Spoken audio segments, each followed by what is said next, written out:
ರಾಯರು ತಮ್ಮ ಪಾದದಲ್ಲಿ ಭಕ್ತಿ ಮಾಡುವ ಭಕ್ತರಿಗೆ ಯಾವುದು ಅನಿವಾರ್ಯವೋ ಯಾವುದು ಅವಶ್ಯಕವೋ ಅದನ್ನೆಲ್ಲವನ್ನೂ ಕೂಡ ತಾವು ಕೊಟ್ಟು ಸಲಹುತ್ತಾರೆ.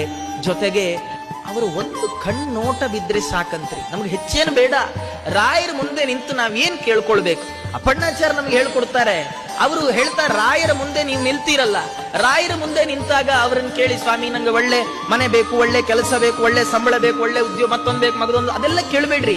ಸ್ವಾಮಿ ನಿಮ್ಮ ನೋಟ ನನಗೆ ಬೇಕು, ನಿಮ್ಮ ಕಣ್ಣೋಟ ನನ್ನ ಮೇಲೆ ಬೀಳ್ಬೇಕಷ್ಟೇ ಸಾಕು. ಯಾಕಂದ್ರೆ ಇದು ಯಾವಾಗ್ಲೂ ಸಿಗೋಲ್ಲ. ನಾವು ರಾಯರನ್ನು ಯಾವಾಗ ಬೇಕಾದ್ರೂ ನೋಡ್ಬೋದು, ಆದ್ರೆ ರಾಯರು ನಮ್ಮನ್ನು ಯಾವಾಗ್ಲೂ ನೋಡಲ್ಲ. ಯಾಕೆಂದ್ರೆ ಅವರು ದೇವರನ್ನು ನೋಡ್ತಾರೆ. ಅಂತರ್ಮುಖಿಗಳಾಗಿ ಕಣ್ಣು ಮುಚ್ಚಿ ಒಳ ಮನಸ್ಸಿನಿಂದ ಭಗವಂತನನ್ನು ನೋಡ್ತಾ ಇರ್ತಾರೆ ರಾಯರು. ರಾಯರ ದೃಷ್ಟಿ ನಮ್ಮ ಮೇಲೆ ಯಾವಾಗ್ಲೂ ಬೀಳೋಲ್ಲ. ಆದರೆ ಒಮ್ಮೆ ಬಿದ್ರೆ ಏನಾಗತ್ತೆ ಗೊತ್ತಾ? ಒಮ್ಮೆ ಬಿದ್ರು ಅಘಾತ